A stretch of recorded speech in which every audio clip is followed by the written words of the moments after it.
All right, welcome everyone. Welcome back to our weekly talk show. This is our second week in a row. We're live on YouTube. We're excited to have everyone. We are in the middle of some conference tournaments, and we have a lot of great action to talk about. We also have been putting out a lot of different types of content, and that's something that we'll get to today. Matt wrote a great piece on modern defense, so excited to dig into that. We have a guest, surprise guest, that was a last-minute addition. Yeah. And he's a regular at our events, so we're excited to get him on and get his perspective. And otherwise, excited to keep it rolling, guys. Welcome to the show. Thanks, Deemer. Steven, how's the week going, man? Yeah, it's been a pretty eventful week. I've been filling you guys in, but my apartment in New York City, I live in the East Village, right off of St. Mark's, right on Tompkins Square Park. And Tuesday night, I live with three other guys, so there's four of us.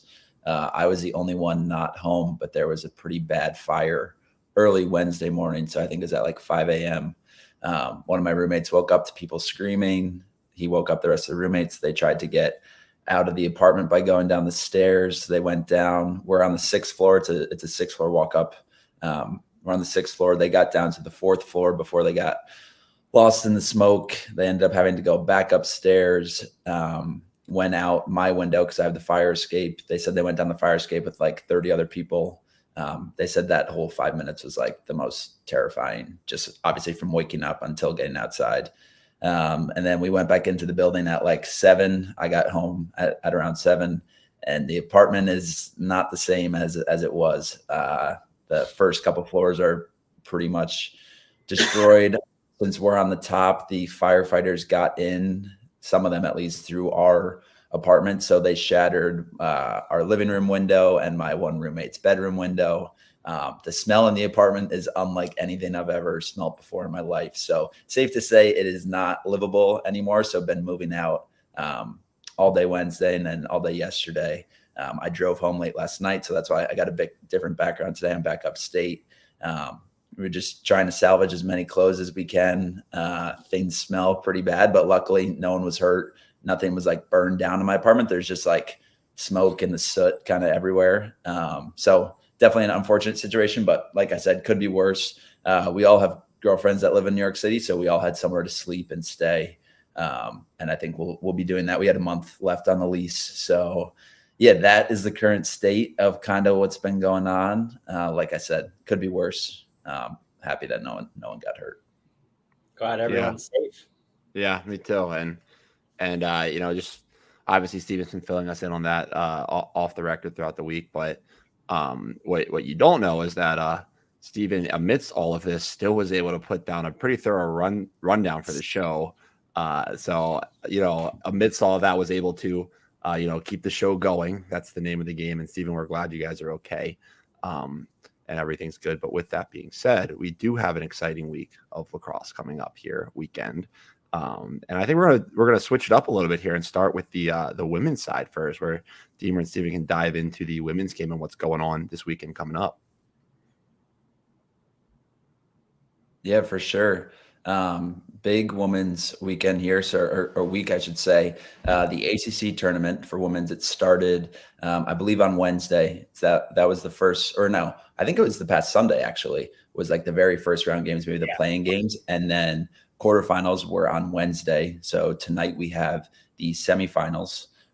We saw Syracuse beat Louisville on Wednesday. So Syracuse is playing tonight. They're going to play UVA. That game is at 5 p.m. on the ACC network. I'm blanking right now. Sorry on who UVA beat to get here. But this was a game that they just played on March 23rd, Syracuse versus Virginia. Syracuse won this game 15-14.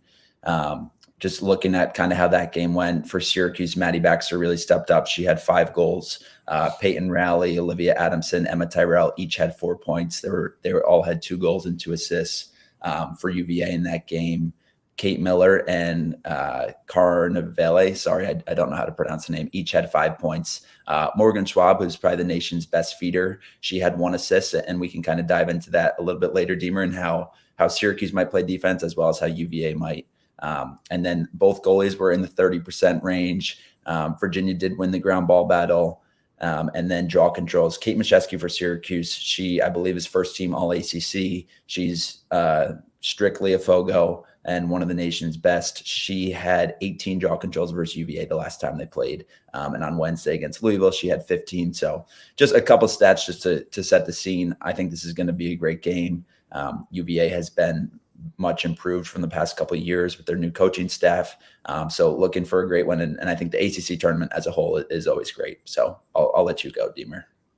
Yeah, no, I think it's exciting and a lot to look forward to. I think, again, just kind of teeing up this game, I thought Syracuse handled business against Louisville. There wasn't too many takeaways I had from that game.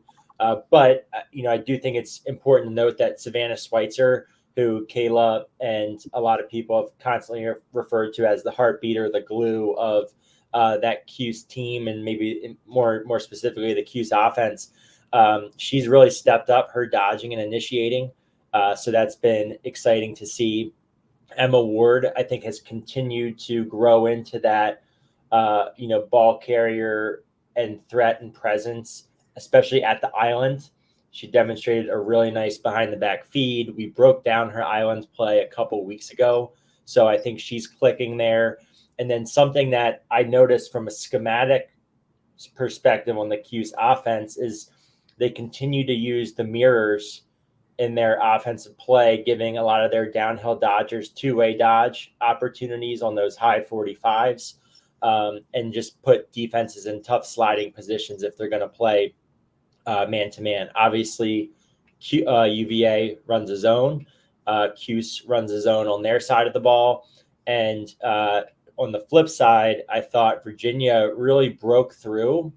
UNC was the team that they beat. UNC had an underdog type mentality because they've really been doubted and, kind of, I think, kicked around by the media a little bit this year. And so I think UVA actually breaking through and proving that they're the better team this season was big for them and big for their program. And that was a really competitive game, 13-12. And, I think, again, on the UVA side, we've talked about Morgan Schwab. She's gotten the recognition. She has been more limited as teams have face guarded her, but their other Dodgers have continued to step up. And one that I was really impressed with that I hadn't seen as much of so far, and she's, I think, starting to emerge, is Kate Gallica. She had a hat trick and was really impressive dodging off the wing, getting open off cuts. We broke that down a couple days ago. I'm really impressed with Kate Miller's vision. She's a lefty. She gets topside really well to score, but she also can read the defense.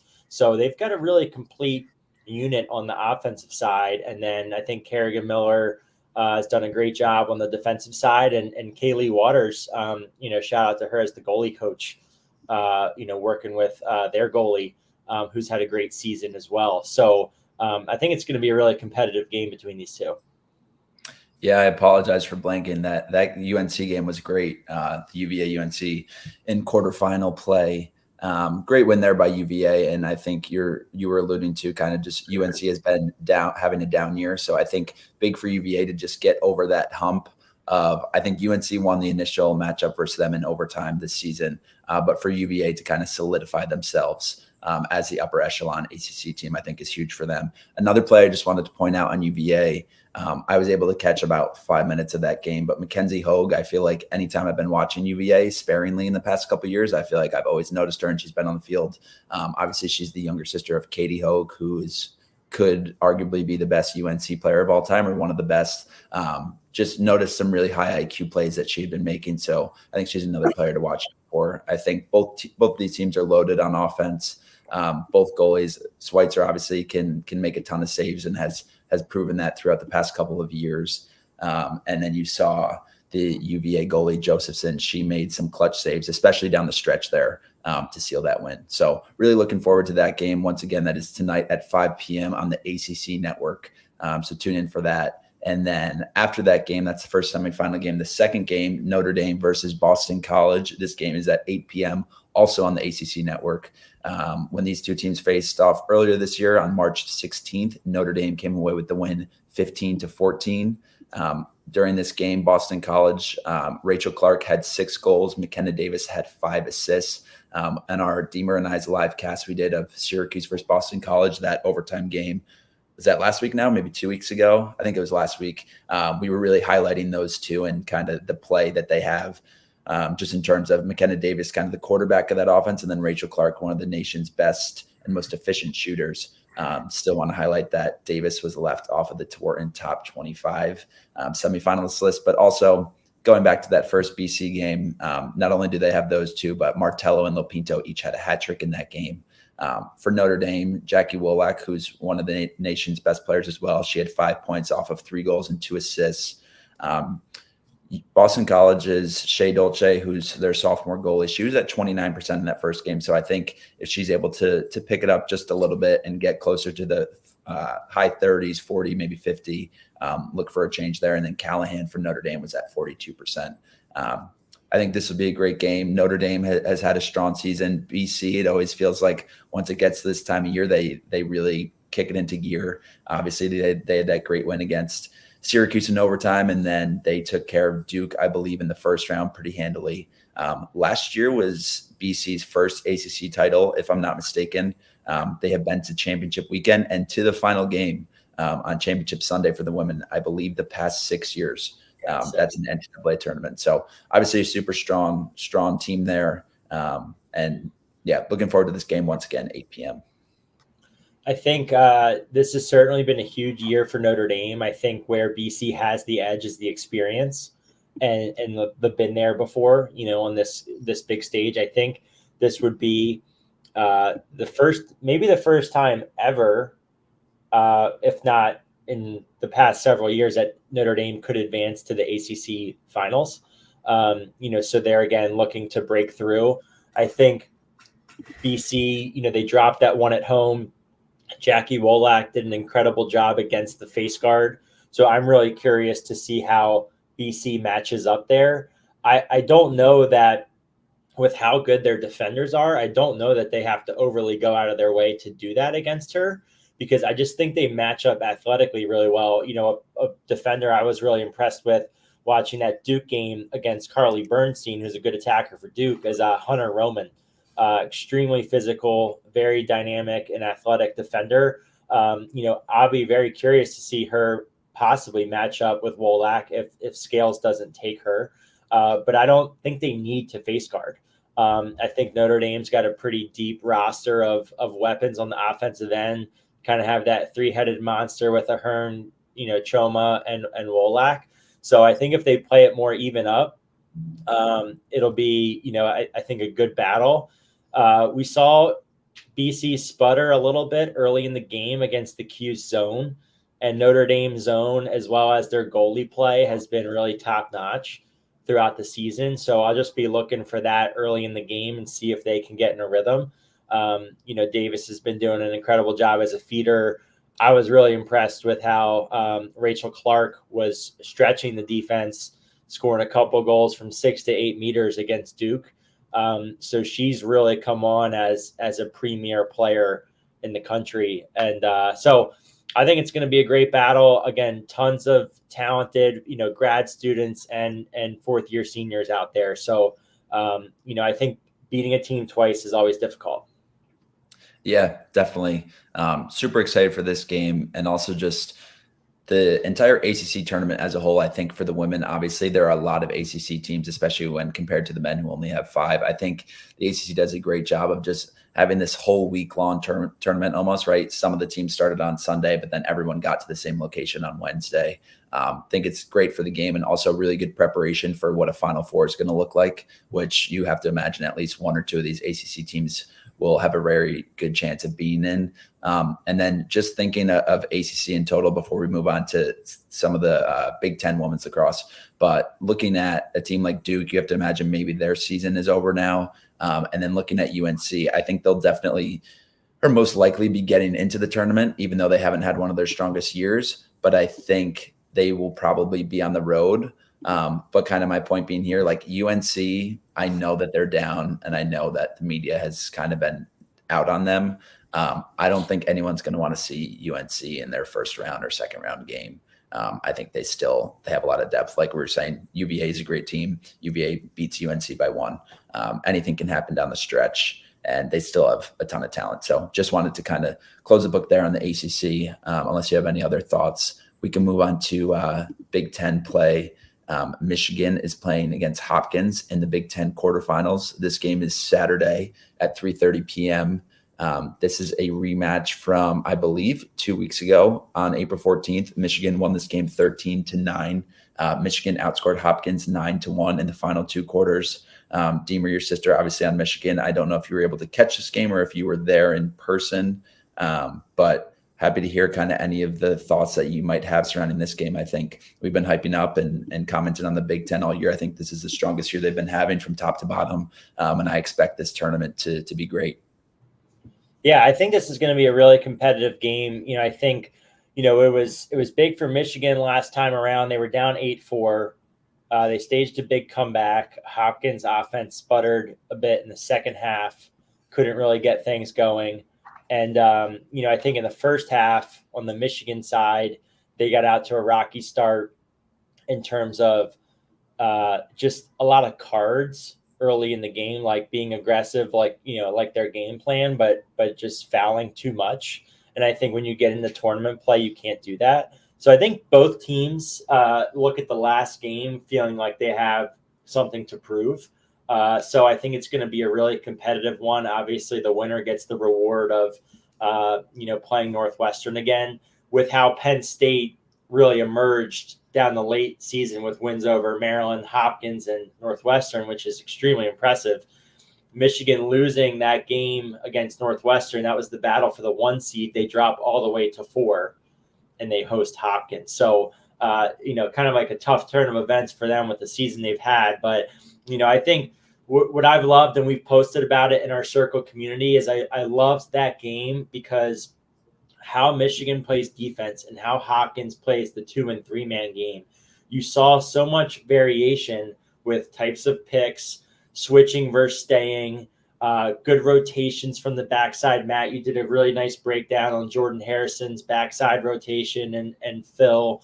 So I just think you get a lot of really emerging styles of play from this game. And so I think if you're a men's or women's fan and you're wanting to pick up stuff on both sides of the ball, this is one to watch. And I do think you have some star power with Jill Smith and Erin O'Grady, and Abby Hurlbrink's had a tremendous season for Hopkins out of the midfield.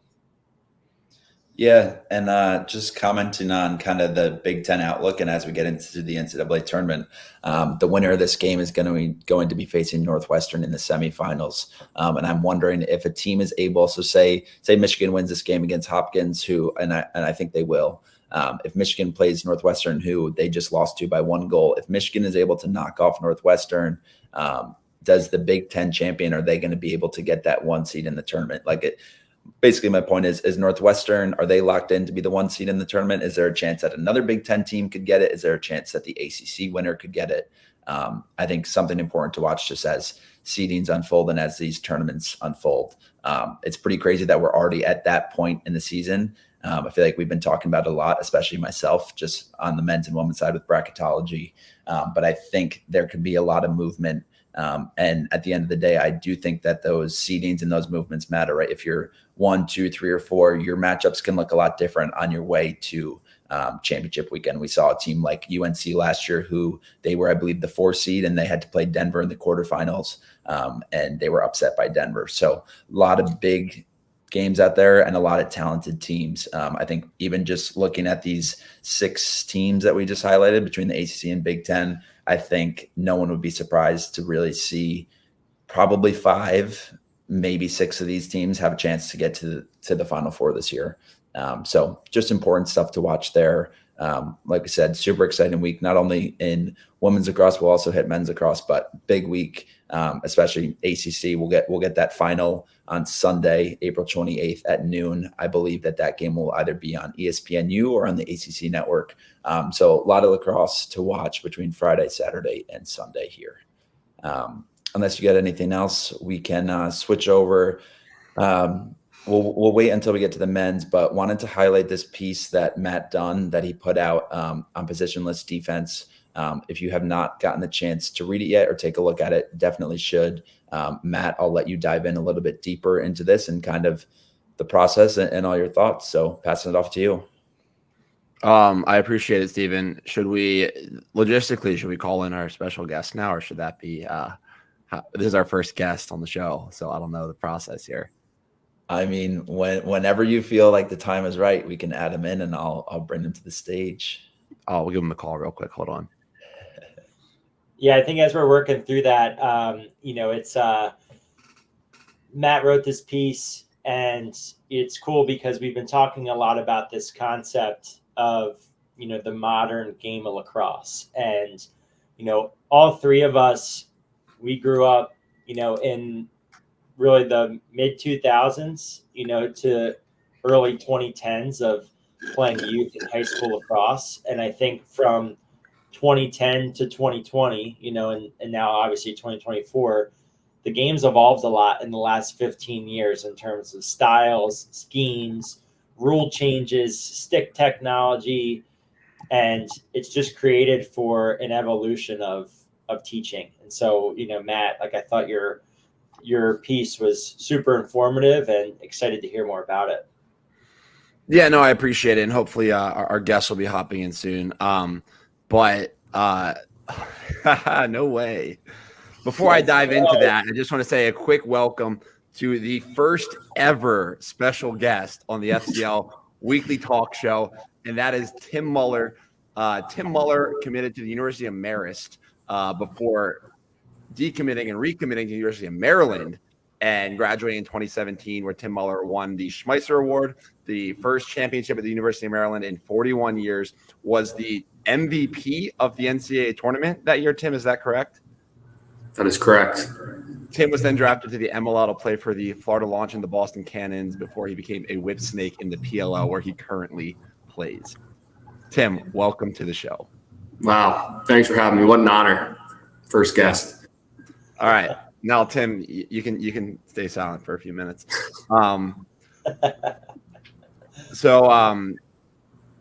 Yeah, to the same point, Deemer and Stephen were talking about, we've been talking about this concept for a while of this modern lacrosse, and it's not really revolutionary in the sense of the way the game is being taught at the collegiate level, the way it's being played at the collegiate and professional level, but it just hasn't really made its way, in our opinion, to the general lacrosse vernacular, the way it's being taught generally.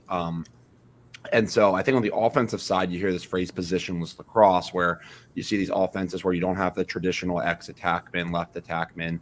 Guys are, running principle-based motions where they end up all over the field, middies below, attackman above and on the wings. And defensively, you still find people teaching a lot of the same principles. Like when we were in college, we could pretty much shell out offensive sets and talk through slide recoveries you would do for the most part, because teams were more set oriented and structured. Whereas now with the read and react style play that most offenses have, I don't think that flies the same way. And so with this positionless offense, we're talking about, how does the defense react to that and what's important now defensively?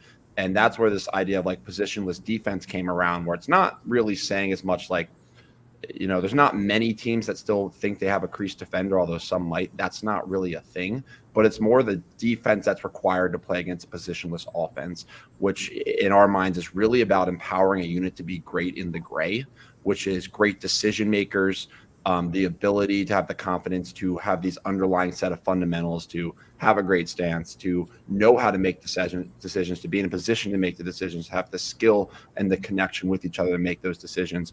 And so it's kind of just the first step in defining, these things that really make a defense successful in what we're calling modern lacrosse, which is the last 5 to 10 years where these offenses have changed pretty drastically.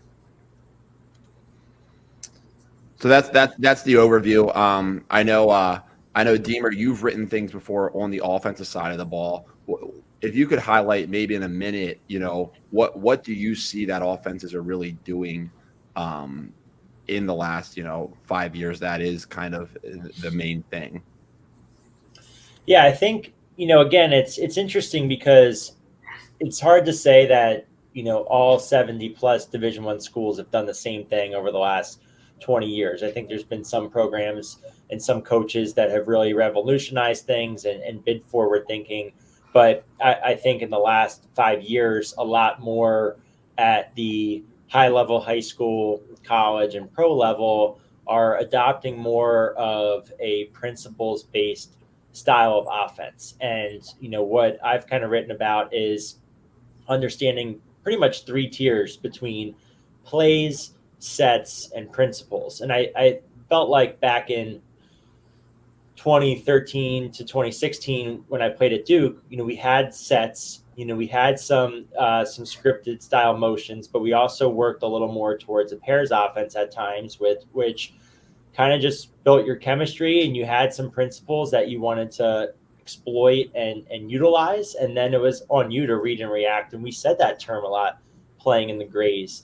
Now I think there's still things like the big little and the invert that are really common, but you're seeing a lot of offenses initiate in wings and high wings, and backside movements and ball side movements are kind of limited to a couple just simple principles, and then players are making plays out of them. And then I think it's just on coaches to put personnel in the right spots and guide their players towards decisions and high quality looks. And so I think that's what people are working towards. I think it's always a challenge as a coach, because when things don't go well or things don't look good, you kind of want to slap the reins on and like script it and guide it more. But that's where I think people are always fighting that balance of too much freedom, versus like letting players grow into that. And so that's kind of what we're seeing on the offensive side. And I think, again, it changes a little bit based on personnel and how much people want to let players play loose, versus if you've got good players and you think it works, like sometimes you want to just put them there. But that's where the rub is on the offensive side. Yeah, Tim, I wonder for you, Tim does a little bit of coaching, but more actually as a player now. And you watch, I know we text pretty much through every Maryland game you're watching. As a player, what do you feel like at the pro game? Because I think the pro game is very fluid and gray, I would say more so than what college is. How do you feel like it is evolved in defending it versus the way you played in college? Anything that pops off the page and like what's important for you or you notice as you prep for games or watch film? Yeah, like you said, I think it's kind of just being ready for everything. I don't think, when you go back to college, you can kind of, like you talked about, kind of maybe be that crease guy where, hey, I'm just sliding and recovering and kind of setting up in that position.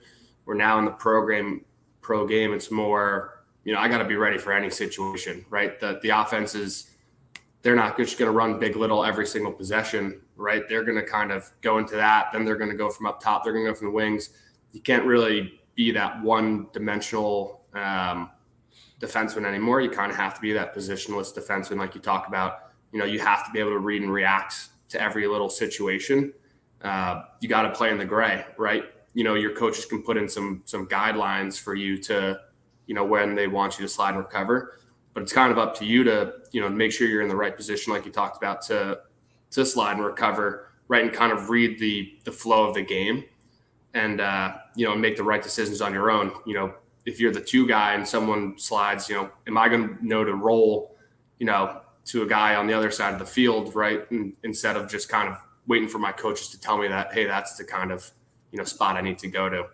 I think when you get to the program, it's definitely faster. You kind of, I think, see that, with certain guys, the IQ picks up, on the defensive end. You can't be that one-dimensional player anymore. You kind of have to be that guy that can do a little bit of everything. Yeah, Tim, I think one of the things you do the best, and obviously, like most of us and most athletes in your career, you've evolved from, a cover guy to more of that, communicator type. And it's not really a pure off-ball guy because you still got all 3 attack modalities at times. But I think your biggest strength is the way you communicate. And I don't think like it feels really natural. It's like conversational, but you're just really good at it. How do you think about like communication and connection in this like gray style of lacrosse? Like, what are your how have you had success in that role and learned in being a great communicator on the field? Yeah, like I said, I think it's just keeping everyone connected, right? Is the main thing. I think a lot of times you hear people communicating on the field and they're kind of just talking to one other person, hey, you're my two, I'm hot, right? It's kind of connecting everyone on the field, I think, in the gray, which is the big thing, right?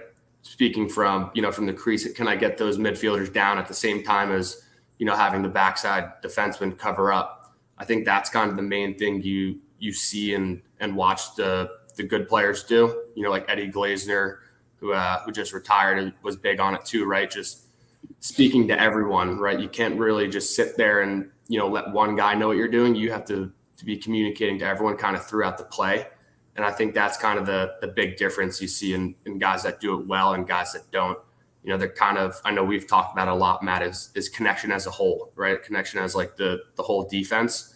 So I think on my end, it's how can I get everyone into play at once, right? I can't just, only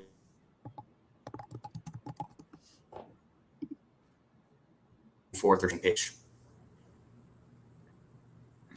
No, that's spot on. And I think that's like one of those in the, in the still evolving framework of talking about what we kind of think of as positional defense, like building it.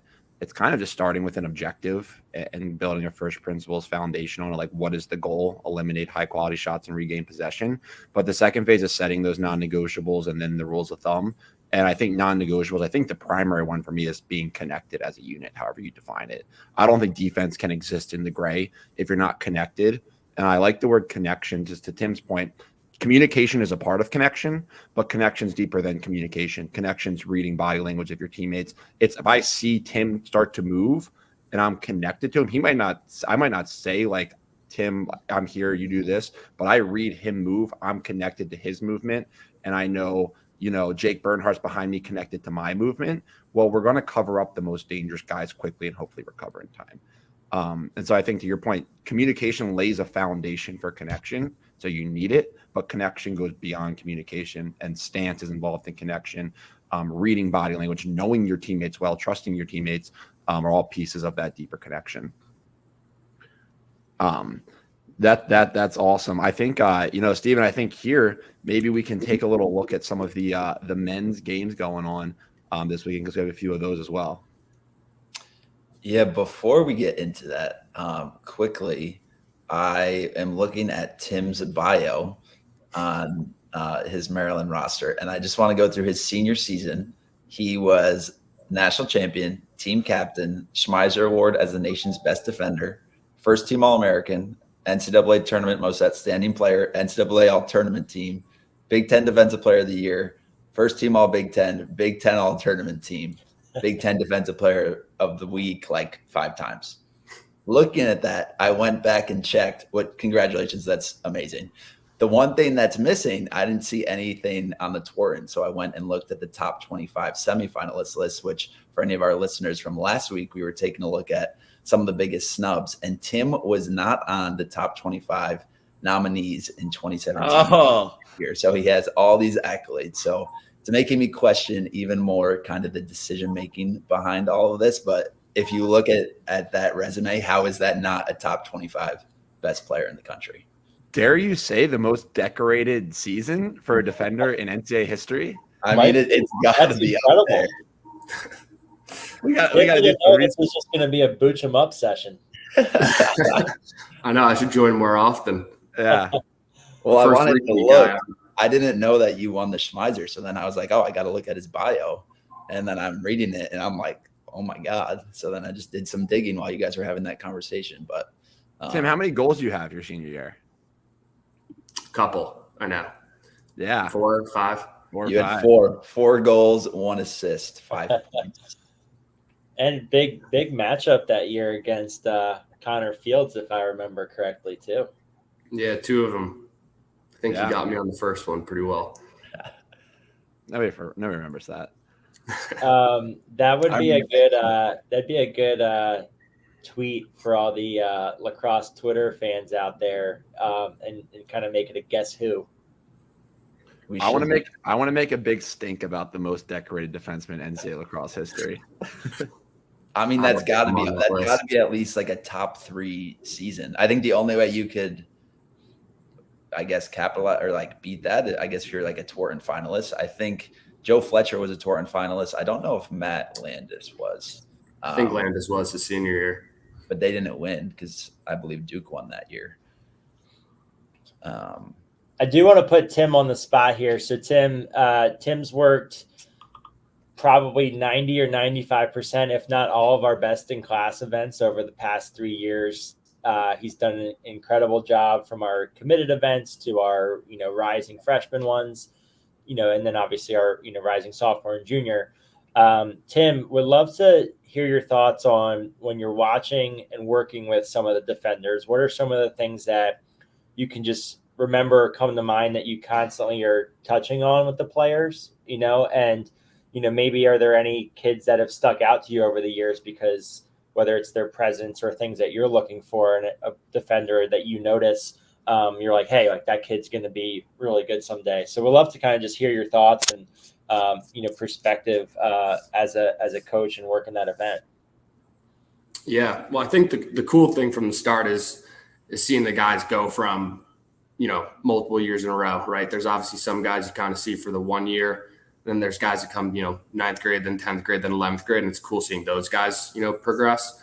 I think the main thing we see at these, tournaments and these, at the best in class, obviously, it's a lot of guys are unfamiliar with each other, right? So it's kind of cool, I think, to see, you have those few guys that kind of step up, in those situations and become that vocal guy, right? I think a lot for the younger guys when you're in that uncomfortable position, especially on the defensive end, no one wants to be that loud guy sometimes who's taking over. So I think the cool thing at a lot of these events is seeing, those guys who, kind of put it on their shoulders to take charge.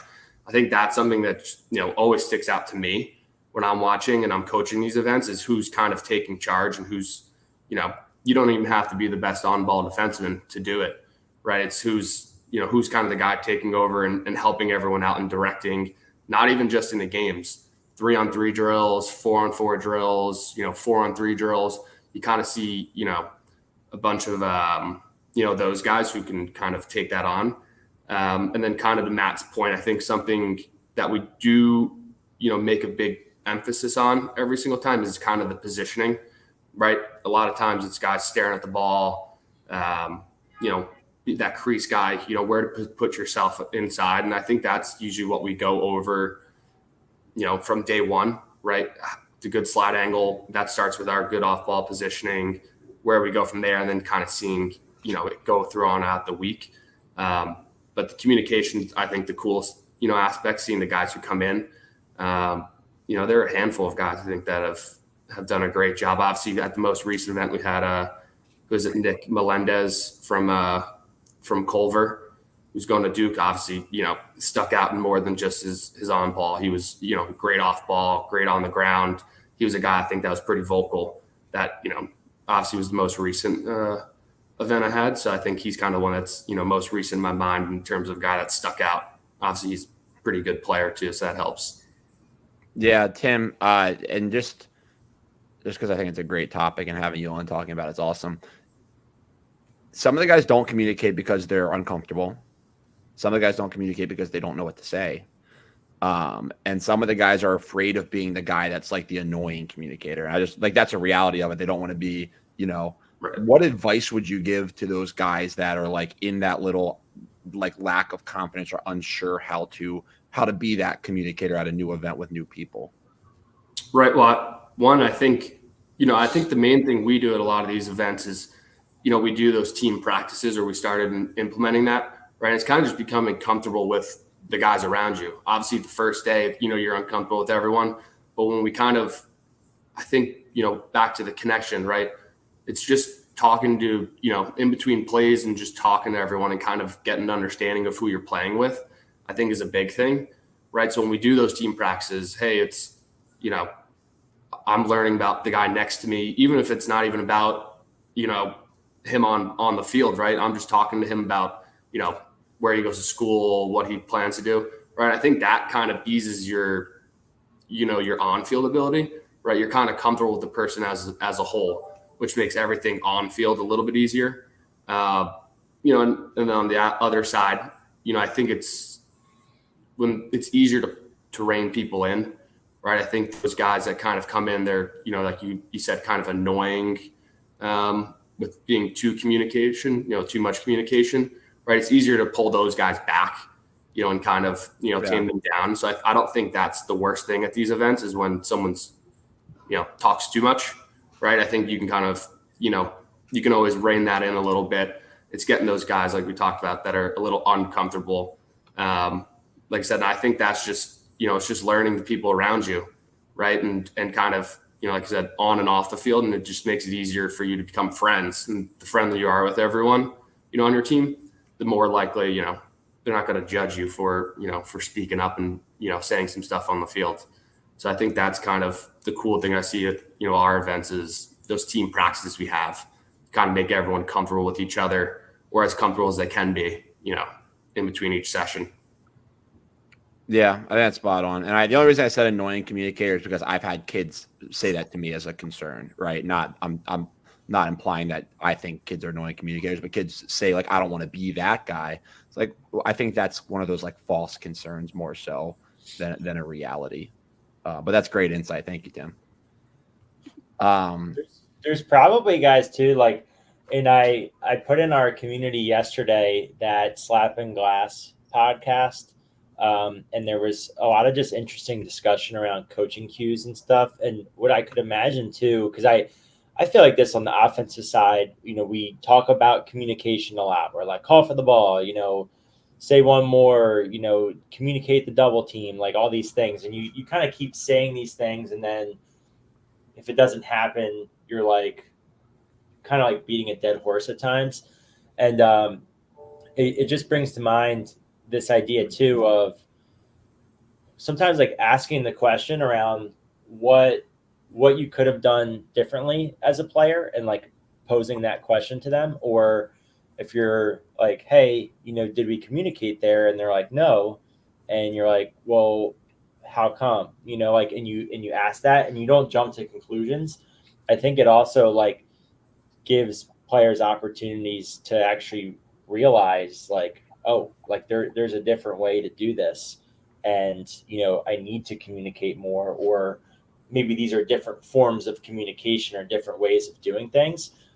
Versus I could see just in general, and myself included, like sometimes you just assume like, okay, you're not communicating because you're uncomfortable, or you're not communicating because of this, or, and I think sometimes when you pose it as a question too, it gives the players a chance to like answer and then like start taking ownership of how to like do it differently, because it's just part of your job on both sides of the ball and creating that connectivity like you guys were talking about. Yeah, I completely, yeah. I think there's these interesting ways of to your point, Deemer, of reframing these things. And that's part of what we're talking about anyways with writing these things is not that the coaching is wrong, but we say sound bites that don't generate a response and they just become sound bites. So how can you reframe this to a player to make them see communication in a different perspective of just like, you have to communicate. Of course they know they have to communicate,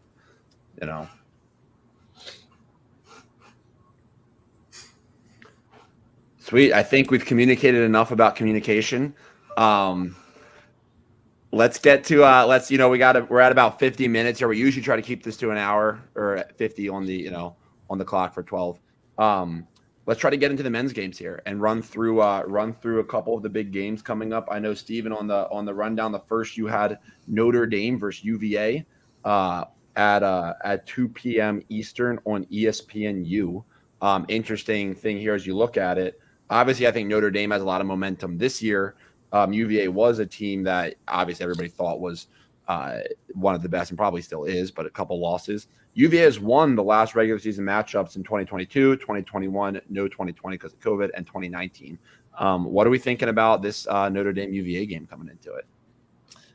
Yeah, obviously a huge matchup here. Notre Dame won the biggest game out of that. These two, I guess, rivals last year in the semifinal and the Final Four. Brian Tevlin scoring that overtime winner to send Notre Dame to the championship. Notre Dame coming off 7 straight wins. UVA off of 2 straight losses to Duke and to Syracuse. Quick plug for my Schellenberger to Wharton take, 9 points last week. Would look for him to continue to be playing his very well. And then just looking, I think 2 of the best quarterbacks in the game between Schellenberger and Kavanaugh. Cole Kastner will probably be guarding Kavanaugh. I don't know if you guys saw, but he's going to be playing basketball at Stanford next year. And then just broadly speaking, I think Notre Dame has locked itself in for a top 1, 2, 3 seed in the NCAA tournament. I put this in here. If UVA loses this game tomorrow and then is to lose their first round game in the ACC tournament, there is a chance, I don't know how high this chance is, but that UVA could miss the NCAA tournament. Just taking a look at their schedule right now, they are 10-3. If they lose these next 2, they would be 10-5. Looking at their wins, their Michigan and Ohio State wins, I don't know how much weight those are going to hold. They had that loss to Hopkins. They do have a win over Maryland, which is definitely their biggest win. But I know that's not exactly related to this game, but wanted to point that out. I think this will be a classic ACC matchup.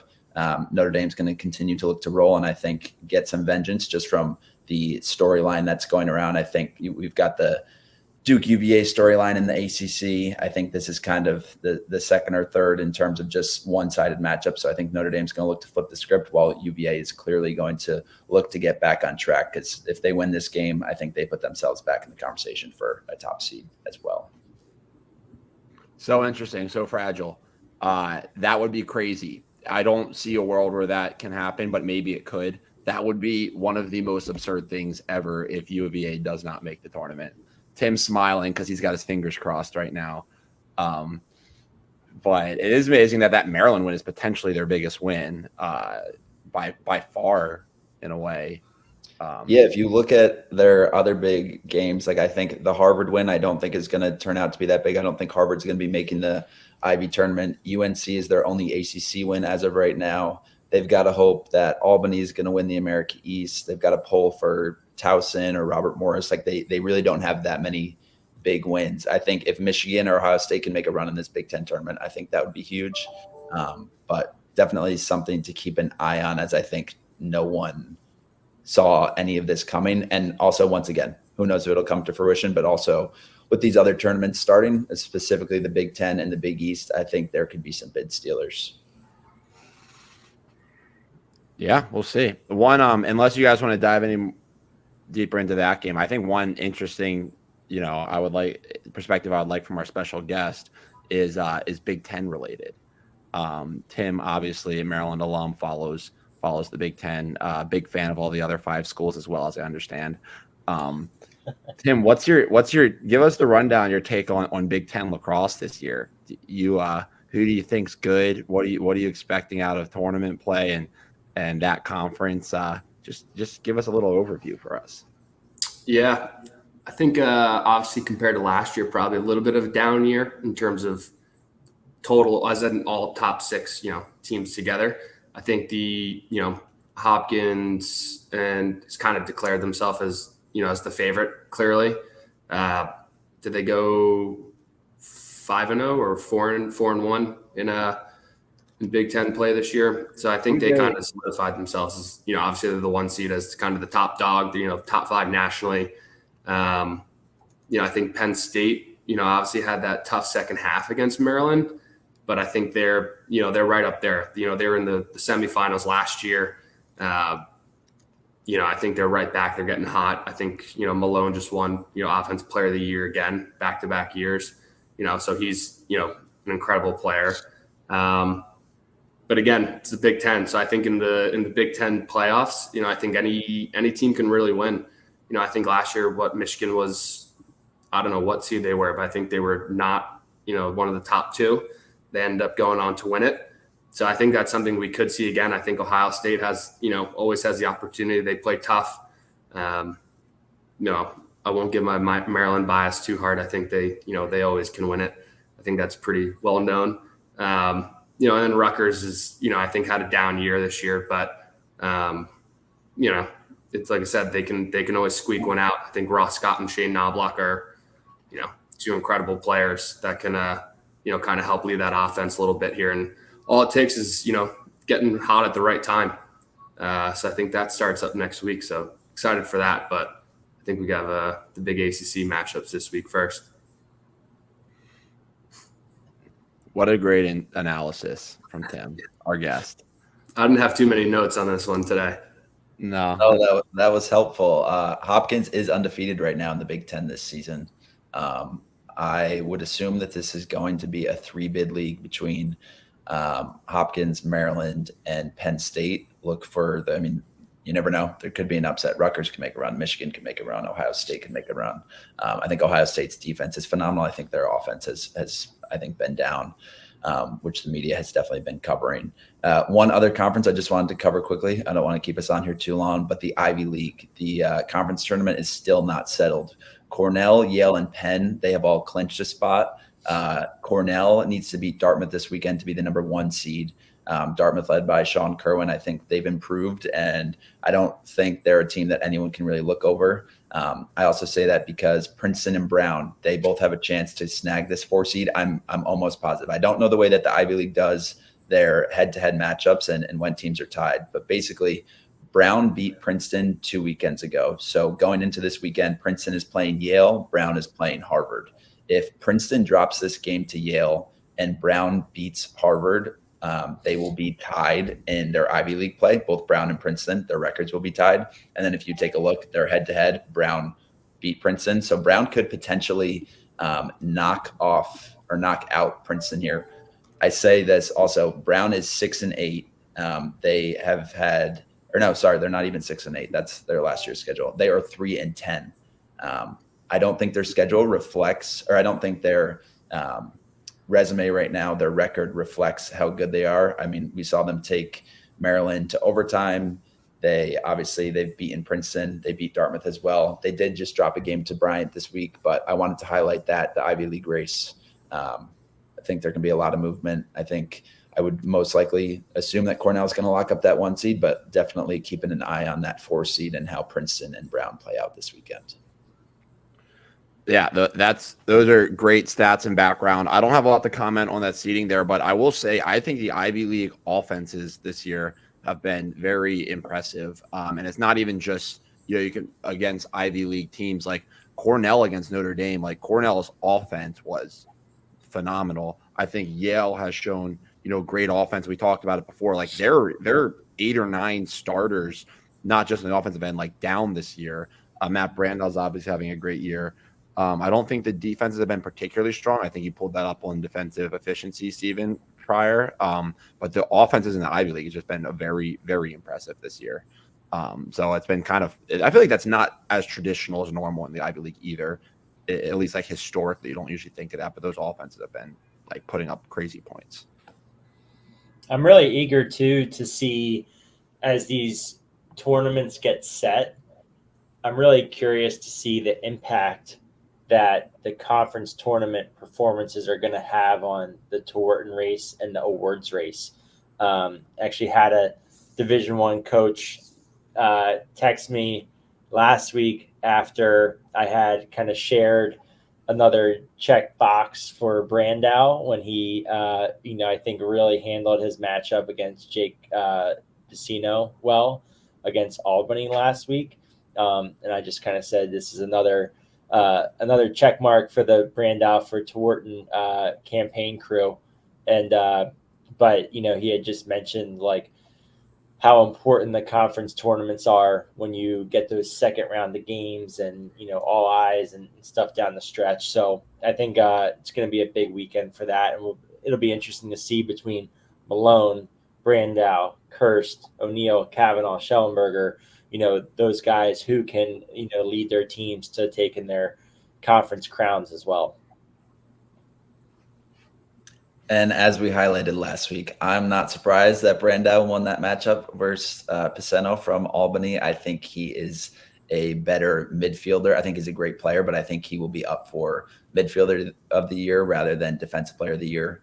Commented on Jake Paceno, the UAlbany LSM, who has been making headlines, I think, for the past couple of years, but especially this past summer from the World Games and then now this season as a great player. But I think you're spot on. I think we're going to see a lot of big lacrosse, and these are the games that people remember, right? We're at the end of April. A lot of teams' seasons and program seasons are going to be ending this weekend. The top teams, the top players are going to be moving forward, and all these games matter now. They're the big games. They're when people can leave their mark. I think as we see whoever makes deeper runs into the tournament, whether it's ACC, Big Ten, Ivy, I think those are going to be the people that grab these postseason awards, and deservedly so. So that's all I got on this stuff. I don't know if you guys have anything else, but I think good wrap up of men's and women's. Got that defensive positionless defense conversation in.